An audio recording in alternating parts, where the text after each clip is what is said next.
साथीहरु आज हामी के पढ्छौं त प्रतिशत। के हो यो प्रतिशत त? प्रतिशत भनेको के हो? यसको नामै कुराहरु लुकिया छ। जस्तै हेर्नुस् त प्रति प्लस शत है प्रतिशत। यसको अर्थ के त? प्रतिशत। प्रति 100 मा कति त? जस्तो प्रति 100 मा कति भाग उक्टेको छ त्यो निकाल्ने प्रक्रिया नै के हो त? प्रतिशत हो। जस्तै हेर्नुस् त प्रति भनेको 1, शत भनेको 100। 100 मा कति अंक कति भाग भन्नु नै के हो? प्रतिशत हो। जस्तो हेर्नुस् 85% हामी लेखिदिन्छौं। 85%। यसको अर्थ के हो भने 100 मा कतिमा त?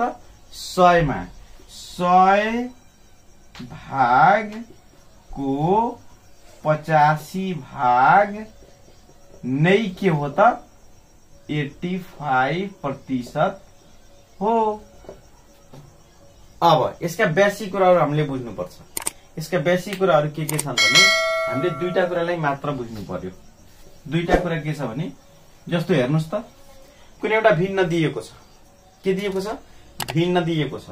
जस्तो मान्नुस् 5/10 अथवा यो 5 2 जा के भयो? अथवा यसको अर्थ वा 1/2 दियो। 1/2 कति दियो त? 2 दियो। यसलाई के गर्नु पर्यो?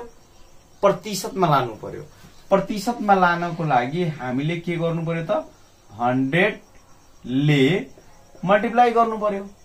यानी कि 1/2। यसको अर्थ के त? 50%। 1/2 को अर्थ के भयो त? 50%। 100 को के रे आधी भनेको कति हुन्छ त? 50%। अर्को कुरा 2 नम्बरमा हेर्नुस् त कहीं लेखेको छ कति त? 50% लेखिसक्यो। यसलाई केमा ल्याउनु पर्यो? भिन्नमा ल्याउनु पर्यो। अब भिन्नमा ल्याउनको लागि त हामीले के गर्नु पर्यो? यो पर्सेन्टलाई हटाएर ट्याक्क 100 ले भाग गर्दिनुस्। यसको अर्थ के त? 1/2। यो भनेको भिन्नको रूपमा आयो। यता के को रूपमा गयो त? प्रतिशतको रूपमा गयो है। अब मान्नुस् एकछिनको लागि अर्को दुईटा कुरा यहाँ हामीले बुझ्नुपर्छ। प्रतिशतमा के रे प्रतिशत भन्नाले हामी के बुझ्छौं भने प्रति 100 मा उसको अंश कति त? उसको भाग कति त? त्यो हामीले बुझ्नु पर्यो। र अर्को कुरा प्रतिशत दिएको छ। प्रतिशत के गरेछ त? दिएको छ। त्यसलाई केमा लगाउनुस्? भिन्नको रूपमा लगाउनुस् है। जस्तो यहाँ के त 50% हामीले भन्यो भने 50/100 गर्नुस्।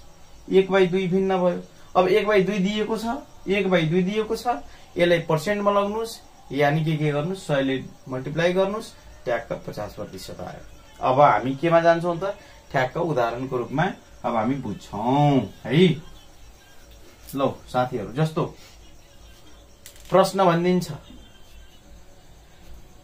1/5 लाई 1/5 लाई केमा लाग्नुस्? प्रतिशतमा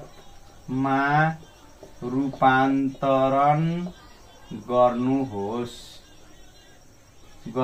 थियो भने हामी के गर्छौं? ट्याक्क हामी एकपल्ट हेर गरिहाल्यौं। 1/5 लेख्छौं। 1/5 प्रतिशतमा बनिया छ। ट्याक्क इन्टु 100% गर्दिनुस्। यसको अर्थ कति भयो त? यो 20। यसको अर्थ के आयो त? 20% भयो। 1/5 यानी कि 5 भागको 1 भाग कति प्रतिशत हुन्छ त? 20% हुन्छ। यही भइहाल्यो एन्सर। अब हेर्नुस् अर्को उदाहरण जस्तो अर्कोमा के भन्छ? दोस्रो नम्बरमा भन्छ यहाँ रु 500 को 20% कति हुन्छ? त हामीलाई थाहा छ। रु 500 को मतलब के हुन्छ? मल्टिप्लाई 20% भनिया छ। 20 बाई के गर्नुस्? 100 गर्दिनुस्। ट्याक्क यो एउटा काट्दिनुस्, एउटा 0 काट्दिनुस्, यो 0 काट्दिनुस्, यानी कि रु कति आयो 50 इन्टु 2 आयो। यसको अर्थ के भयो त रु 100 भयो। यही भयो आन्सर। त्यसकारण हामीले प्रतिशत पढ्दाखेरि हामीले के बुझ्नुपर्छ दुईटा कुरा कि भिन्नमा छ भने त्यसलाई प्रतिशतमा लगाउनुस्, यदि प्रतिशतमा छ भने त्यसलाई के गर्नुस् भिन्नमा लगाउनुस् भने 100 ले भाग गरिदिनुस्। कति सजिलो छ यो। यस्तै यस्तै भिडियो हेर्नको लागि मेरो च्यानललाई के गर्नु होला सब्स्क्राइब गर्नु होला, लाइक गर्नु होला, कमेन्ट गर्न नबिर्सिनु होला। हस्त धन्यवाद।